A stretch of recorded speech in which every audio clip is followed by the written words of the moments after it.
বেলজিয়ামে কোরআন পোড়ানোর পরিকল্পনা, চরম উত্তেজনা। কাশ্মীর সীমান্তে পাক গোলাবর্ষণে 4 ভারতীয় সেনাসহ নিহত 7 জন। ট্রাম্পকে পাত্তা না দিয়েই বাইডেনকে অভিনন্দন চীনের। চুক্তি ভঙ্গ করলে তার ফল ভুগতে হবে আর্মেনিয়াকে হুঁশিয়ারি তুরস্কের। মিয়ানমারে 346টি আসন নিয়ে অং সান সুচির জয়। ট্রাম্পের অভিযোগ নাকচ করলেন নির্বাচনী কর্মকর্তারা।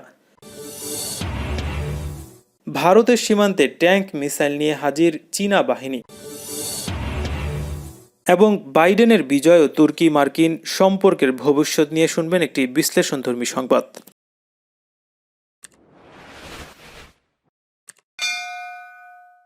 কিছুদিন আগে ফ্রান্সে হজরত মোহাম্মদ সাল্লাল্লাহু আলাইহি ওয়াসাল্লামের বিতর্কিত কার্টুন ও ইসলাম ধর্ম সম্পর্কে বিতর্কিত মন্তব্য করেছিলেন ফ্রান্সের প্রেসিডেন্ট ইমানুয়েল ম্যাক্রো। এই নিয়ে উত্তপ্ত হয়েছিল গোটা বিশ্ব। এর জের এখনও শেষ হয়নি। এর মাঝেই বেলজিয়ামের পবিত্র আল কোরআন পোড়ানোর পরিকল্পনা করে ডেনমার্কের 5 নাগরিক। পরে তাদের গ্রেফতারে বেলজিয়াম থেকেও বহিষ্কার করা হয়। বিষয়টি নিয়ে চরম উত্তেজনা সৃষ্টি হয়েছে। আন্তর্জাতিক সংবাদ মাধ্যম সূত্রে খবর পাওয়া গেছে, সম্প্রতি ডেনমার্কের উগ্র ডানপন্থী নেতা রামমোস পালুদানের দল স্টার্মকোর্টসের ফেসবুক পেজ থেকে একটি পোস্ট করেছিল বেলজিয়ামের বসবাসকারী ডেনমার্কের 5 ব্যক্তি। বিষয়টি নিয়ে শোরগোল হওয়ার পরে অভিযুক্তদের বিরুদ্ধে তদন্ত শুরু করে বেলজিয়াম প্রশাসন। অভিযুক্তরা বেলজিয়ামের ব্রাসেলস জেলার মোলেনবিক এলাকায় কোরআন পড়ানোর ষড়যন্ত্র করছে বলে জানা যায়। সেখানে বসবাসকারী মরক্কোর মুসলিম সম্প্রদায়কে উত্তেজিত করে বেলজিয়াম অশান্তি ছড়ানোর চেষ্টা করছে বলে অভিযোগ ওঠে। এরপরই ওই 5 জন ডেনমার্কের নাগরিককে গ্রেফতার করে জেরা করা শুরু হয়। পরে তারা নিজেদের পরিকল্পনার কথা স্বীকার করলে অভিযুক্তদের অবিলম্বে দেশ থেকে তাড়িয়ে দেওয়ার নির্দেশ দেয় প্রশাসন। বিষয়টি জানাজানি হওয়ার পর উত্তেজনা তৈরি হয়েছে। এ প্রসঙ্গে বেলজিয়ামের এক মন্ত্রী জানান, ডেনমার্কের ওই নাগরিকরা সাম্প্রদায়িক অশান্তি বাঁধানোর জন্য কোরআন পোড়ানোর পরিকল্পনা নিয়েছিল। এর ফলে সম্প্রীতির পরিবেশ নষ্ট হতো। অভিযোগ পাওয়ার পরেই তাদের গ্রেফতার করে দেশ থেকে তাড়িয়ে দেওয়ার সিদ্ধান্ত নেওয়া হয়েছে। কয়েকদিন আগে ফ্রান্সে কোরআন পড়ানোর হুমকি দিয়ে গ্রেফতার হয়েছিল রাসমুস পালুদান। এর জেরে বুধবার তাকে সেখান থেকে তাড়িয়ে দেওয়া হয়। কাশ্মীর সীমান্তে পাকিস্তানি সামরিক বাহিনীর সদস্যদের ছোড়া গোলায় 7 জন নিহত হওয়ার খবর পাওয়া গেছে। নিহতদের মধ্যে ভারতীয় সেনাবাহিনীর অন্তত 4 সদস্য ও 3 জন বেসামরিক নাগরিক রয়েছেন বলে জানিয়েছে ভারতের গণমাধ্যম এনডিটিভি। শুক্রবার ভারত নিয়ন্ত্রিত জম্মু কাশ্মীরের গুরেজ থেকে উরি সেক্টরের নিয়ন্ত্রণ রেখার একাধিক এলাকায় পাকিস্তানের গোলা বর্ষণ করলে এই হতাহতের ঘটনা ঘটে। পাক বাহিনীর গোলার আঘাতে আরও বেশ কয়েকজন ভারতীয় সৈন্য ও বেসামরিক নাগরিক আহত হয়েছে বলে জানা গেছে। ভারতীয় কর্মকর্তাদের বরাত দিয়ে এনডিটিভি জানিয়েছে, উরির নাম্বালা সেক্টরের ভারতীয় 3 সেনা জওয়ান নিহত হয়েছে। শুক্রবার সকাল থেকে অস্ত্রবিরতি লঙ্ঘন করে এ অঞ্চলে পাকিস্তানি সেনারা মর্টার এবং অন্যান্য অস্ত্র ব্যবহার করেছে। এছাড়া উরির হাজিপীর সেক্টর এলাকায় পাক সেনাদের গোলায় ভারতীয় সীমান্তরক্ষী বাহিনী বিএসএফের একজন সদস্য নিহত ও আরও একজন আহত হয়েছে।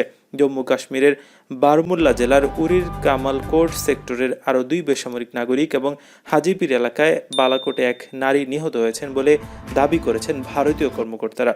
পাক সামরিকের ওই হামলার পাল্টা জবাবও দিয়েছে ভারত। ভারতীয় সেনা এবং বিএসএফের তরফে পাক হামলার জবাব দেওয়া হয়। ভারতের সংবাদ সংস্থা এএনআই জানিয়েছে, ভারতের সেনা সূত্রের দাবি, পাল্টা হামলায় 7 থেকে 8 জন পাক সেনা নিহত হয়েছে, বেশ কয়েকজন আহত হয়েছে।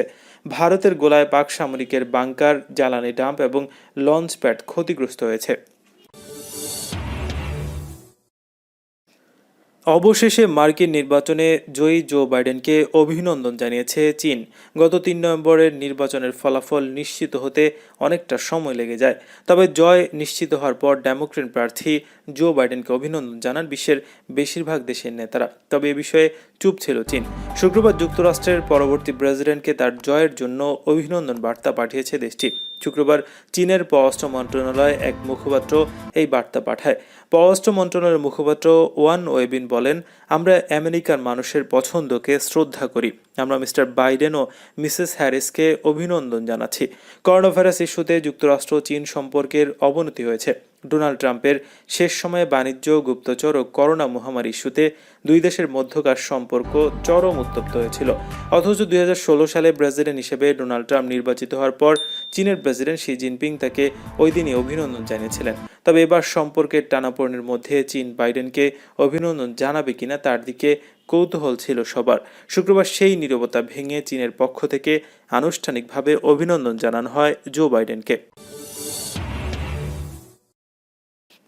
চুক্তি ভঙ্গ করলে তার ফল ভুগতে হবে, এভাবেই তুরস্ক সতর্ক করে দিল আর্মেনিয়াকে। অন্যদিকে নাগোর্নো কারাবাখ নিয়ে আর্মেনিয়া বিক্ষোভ অব্যাহত রয়েছে। তারই মধ্যে তুরস্ক সতর্ক করল আর্মেনিয়াকে।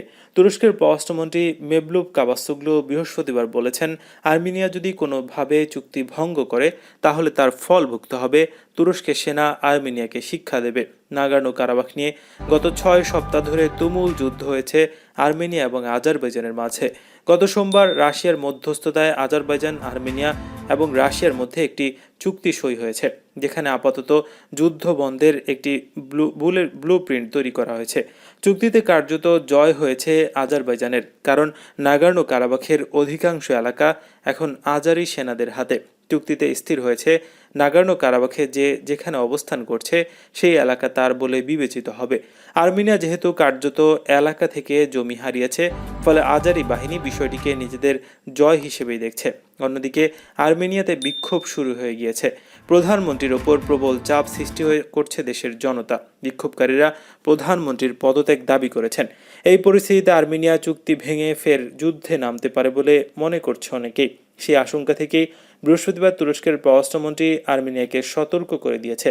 স্পষ্ট জানিয়ে দেওয়া হয়েছে, আর্মেনিয়া ফের যুদ্ধের চেষ্টা করলে, হামলার চেষ্টা করলে তার ফল তাদের ভুগতে হবে। গোড়া থেকেই যুদ্ধে আজারবাইজানকে সমর্থন করছিল তুরস্ক। সরাসরি সেনা এবং যুদ্ধ বিমান দিয়েও তারা আজারবাইজানকে সাহায্য করেছে বলে আর্মেনিয়ার অভিযোগ। তুরস্ক সেনা পাঠানোর কথা স্বীকার না করলেও প্রকাশ্যে আজারি ফৌজকে সমর্থন জানিয়েছে। রাশিয়ার মধ্যস্থতায় 3 দেশের চুক্তির পর রাশিয়া প্রায় 2000 সৈন্য পাঠিয়েছে নাগোর্নো কারাবাখে। শান্তি বজায় রাখার জন্য তুরস্ক জানিয়েছে তারাও সেখানে সেনা পাঠাবে শান্তি প্রতিষ্ঠার জন্য। মিয়ানমারের নির্বাচনে বিজয়ী হয়ে সরকার গঠন করতে যাচ্ছে বর্তমান ক্ষমতাসীন অং সান সুচির নেতৃত্বাধীন ন্যাশনাল লিগ ফর ডেমোক্রেসি। সুচির দল পেয়েছে 346টি আসন। সরকার গঠনের জন্য প্রয়োজন ছিল 322টি আসন। এনএলডির মুখপাত্র মনিওয়া অং সিন বলেছেন, আমরা ভূমিধস জয় পেয়েছি। জনগণ আমাদের দলকে যে সমর্থন করেন তার প্রমাণ এই বিপুল বিজয়। তবে রয়টার্সকে দেয়া সাক্ষাৎকারে তিনি বলেছেন, আমরা জাতীয় সরকারের মতো করে একটি সরকার গঠন করব। মিয়ানমারের পার্লামেন্টের নিম্নকক্ষে 425 এবং উচ্চকক্ষে 161টি আসন রয়েছে। 50 বছরের বেশি সময়ের সেনা শাসনের কবল থেকে মুক্ত হয়ে 2015 সালে দেশটিতে প্রথমবারের মতো অনুষ্ঠিত সাধারণ নির্বাচনে সুচির এনএলডি ভূমিধস জয় পায়। ওই বছর দলটির সংসদের মোট 390 আসনে বিজয় হয়। এবার সেই সংখ্যাও ছাড়িয়ে যাওয়ার প্রত্যাশা করেছিলেন সুচি শিবির, কিন্তু শেষ পর্যন্ত এনএলডি একসময় স্বৈরশাসনের বিরুদ্ধে লড়াই করে খ্যাতি অর্জন করা সুচি রোহিঙ্গা সংকট নিয়ে কার্যত কোনো পদক্ষেপ না নেয় আন্তর্জাতিক সমালোচনার মুখে পড়েন। কিন্তু মিয়ানমারের জনগণের মধ্যে তিনি এখনও জনপ্রিয়। সুচির দল এনএলডি এই নির্বাচনের মাধ্যমে দ্বিতীয়বারের মতো ক্ষমতায় আসছে বলে বিভিন্ন জরিপে উঠে আসছিল আগেই। দেশটিতে রোববার সূর্য ওঠার আগেই অনেকে ভোট দেওয়ার জন্য দাঁড়িয়ে যান। ঘন্টার পর ঘন্টা দাঁড়িয়ে অনেকে ভোট দিয়েছেন। মিয়ানমার 3,70,00,000-এর বেশি নিবন্ধিত ভোটার রয়েছে। দেশটিতে করোনা ভাইরাসের সংক্রমণ বাড়লেও মানুষ ভোট দিতে বের হয়েছিলেন। এবার যুক্তরাষ্ট্রের ইতিহাসে সবচেয়ে সুরক্ষিত নির্বাচন অনুষ্ঠিত হয়েছে উল্লেখ করে প্রেসিডেন্ট ডোনাল্ড ট্রাম্পের ভোট জালিয়াতির অভিযোগ নাকচ করে দিয়েছেন মার্কিন নির্বাচনী কর্মকর্তারা। বৃহস্পতিবার এক বিবৃতিতে যুক্তরাষ্ট্রের কেন্দ্রীয় ও রাজ্য নির্বাচনী কর্মকর্তারা বলেছেন, ভোটিং পদ্ধতিতে কোনো গরমিল, ভোট সরিয়ে ফেলা বা ভোট বদলের কোনো প্রমাণ পাওয়া যায়নি। কোনো ধরনের আপোষ রফাও হয়নি। গত ৩ নভেম্বর যুক্তরাষ্ট্রের ব্রাজিলের নির্বাচন অনুষ্ঠানের পর থেকে ভোট জালিয়াতির অভিযোগ করে আসা প্রেসিডেন্ট ট্রাম্প আবার নতুন করে কোনো প্রমাণ ছাড়াই ২৭ লাখ ভোট সরিয়ে ফেলা হয়েছে বলে অভিযোগ তোলার কয়েক ঘন্টা পর নির্বাচনী কর্মকর্তাদের এই বিবৃতি দেন। বিবিসি জানায়, যৌথভাবে বিবৃতিটি প্রকাশ করেছে election inspector government coordinate council. এই কাউন্সিলে আছেন হোমল্যান্ড সিকিউরিটি বিভাগের ঊর্ধ্বতন কর্মকর্তারা সহ যুক্তরাষ্ট্রের ইলেকশন অ্যাসিস্ট্যান্স কমিশন এবং রাজ্য পর্যায়ের কর্মকর্তারা, যারা নির্বাচন তত্ত্বাবধান করছেন।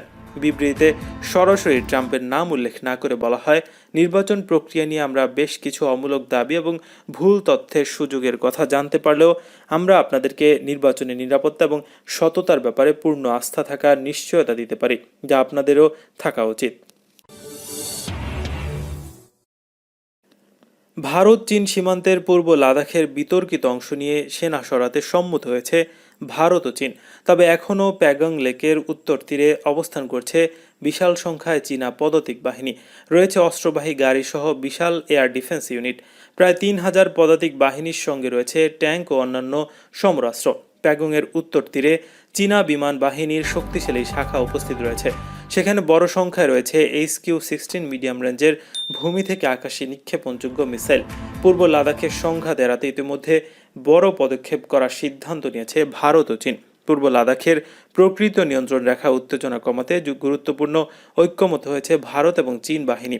৬ নভেম্বর কোর কমান্ডার স্তরের ৮ম দফার বৈঠকে প্যাগং হ্রদ লাগোয়া অঞ্চলে মুখোমুখি অবস্থান থেকে সেনা পিছানো এবং সেনা সংখ্যা কমানো সংক্রান্ত ৩টি পদক্ষেপের বিষয়ে ইতিবাচক আলোচনা হয়েছে বলে সূত্রের খবর। ডিসএঙ্গেজমেন্ট এবং ডিসক্যালেশন প্রক্রিয়ার অগ্রগতি পর্যবেক্ষণের জন্য যৌথভাবে চালকহীন বিমান বা ড্রোন ব্যবহারের বিষয়ে বৈঠকে দুতরফই সম্মতি দিয়েছে। তবে গালোয়ান পর্বের কথা মাথায় রেখে শান্তি প্রক্রিয়ায় অগ্রগতির বিষয়ে তাড়াহুড়ো করতে চাইছে না দিল্লি। সূত্রের খবর, গত এপ্রিল-মে মাসের আগের অবস্থানে ফিরে যাওয়ার বিষয়ে দুদেশের প্রতিনিধিরা বৈঠকে একমত হয়েছেন। আগামী এক সপ্তাহের মধ্যে প্যাগং এলাকায় ডিসএঙ্গেজমেন্ট প্রক্রিয়া শুরু সিদ্ধান্ত নেন তারা। পূর্ব লাদাখের ওই এলাকায় দুই বাহিনী এখন ট্যাঙ্ক, সাঁজোয়া গাড়ি সহ নানা ভারী সামরিক সরঞ্জাম নিয়ে মুখোমুখি হয়ে রয়েছে। প্রথম পর্যায়ে সেগুলি পিছিয়ে নেওয়ার সিদ্ধান্ত হয়। দ্বিতীয় পর্যায়ে পদক্ষেপের মূল বিষয় প্যাগং হ্রদের উত্তর তীরে ডিসক্যালেশন প্রক্রিয়া। সেখান থেকে প্রতিদিন ৩০% করে সেনা সংখ্যা কমানোর বিষয়ে সম্মত হয়েছে দুই পক্ষ। মার্কিন মুলুকের নির্বাচন নিয়ে তুরস্কের গণমাধ্যমের খবর, সম্প্রচার ও টকশোগুলো দেখলে মনে হয় ডোনাল্ড ট্রাম্প হেরে যাওয়ায় তার সমর্থকদের চেয়ে তুর্কিরাই বেশি কষ্ট পেয়েছে। তুরস্কের অনেক রাজনৈতিক বিশ্লেষকের মতে ট্রাম্প হেরে যাওয়ায় আমেরিকার নতুন সরকার তুরস্কের বর্তমান সরকারের বিরুদ্ধে সর্বশক্তি দিয়ে আক্রমণ চালাবে।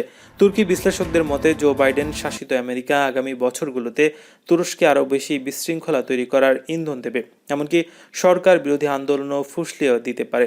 তাদের কথায় যুক্তি আছে, কারণ এই বছরের শুরুর দিকে বাইডেন নিউ ইয়র্কের সাংবাদিকদের সঙ্গে এক কথোপকথনে তুরস্কের সরকার পরিবর্তনের জন্য আমেরিকার সব ধরনের পন্থা অবলম্বন করার পরামর্শ দেন। তবে আমি এই দুই দেশের ভবিষ্যৎ সম্পর্ককে একটু ভিন্ন দৃষ্টিকোণ থেকে বিশ্লেষণ করতে চাই। আমেরিকার সাবেক প্রেসিডেন্ট বারাক ওবামার সময় থেকে দেশটির সঙ্গে তুরস্কের খারাপ সম্পর্ক শুরু হয়। তুরস্কে ২০১৬ সালে রক্তক্ষয়ী ব্যর্থ সামরিক অভ্যুত্থানের পর এ সম্পর্ক একেবারে তলানিতে গিয়ে ঠেকে। তুরস্ক আমেরিকা প্রবাসী ফেতুল্লাহ গুলেনকে অভ্যুত্থানের প্রধান সমন্বয়কারী সাব্যস্ত করে ওবামা প্রশাসনের কাছে তাকে ফেরত পাঠানোর লিগ্যাল নোটিশ দেয়। কিন্তু ওয়াশিংটন তাকে ফেরত পাঠানো তো দূরের কথা, তার সাঙ্গপাঙ্গদের আমেরিকায় ঢোকা থাকার কথা পথ সহজ করে দেয়। সিরিয়ায় শুধু আঙ্কারা এবং ওয়াশিংটনের মতো পার্থক্য ওবামার সময়কালেই দ্বন্দ্বের রূপ নেয়। তুরস্কের রাশিয়া নির্মিত S-400 আকাশ প্রতিরক্ষা ব্যবস্থা কেনা নিয়েও ওয়াশিংটনের সঙ্গে দ্বন্দ্ব শুরু হয় ওবামার আমল থেকে। তার শাসনামলেই তুরস্ক দেশের ভেতরে এবং বাইরে আমেরিকার স্বার্থ বিরোধী অনেক গুরুত্বপূর্ণ পদক্ষেপ নেয়, যেমন সিরিয়ায় সামরিক অভিযান পরিচালনা করা ইত্যাদি। তখন থেকে ওয়াশিংটনে তুরস্ক বিরোধী আওয়াজ বুলন্দ হতে থাকে। ডেমোক্রেট এবং রিপাবলিকান দুই দল থেকেই সিনেটররা একত্রে তুরস্কের বিরুদ্ধে আইন পাশের প্রস্তাব করেন কংগ্রেসে। সেই যে শুরু, ডোনাল্ড ট্রাম্প ক্ষমতায় আসার পরও এই ধারা অব্যাহত ছিল। বছর দুয়েক আগে তিনি তুরস্কের অর্থনীতিকে ধ্বংস করে দেওয়ার হুমকি দিয়েছিলেন টুইটারে। তখন এক সপ্তাহে কয়েকশো মিলিয়ন ডলার ক্ষতি হয়েছিল তুরস্কের। তিনি লাগামহীন কূটনৈতিক শিষ্টাচার বহির্ভূত কথাবার্তা এবং আচরণের মাধ্যমে কখনো তুরস্কের সরকার প্রধানকে যাচ্ছে তাইভাবে হেনস্থা করেছেন, কখনো বা ভূয়সী প্রশংসা করেছেন। মোট কথা ট্রাম্প ছিলেন আনপ্রেডিক্টেবল, তবে এরদোগান জানতেন তার সঙ্গে কিভাবে খেলতে হয়, আর তুরস্কের লিডার খেলেছেনও সেভাবেই।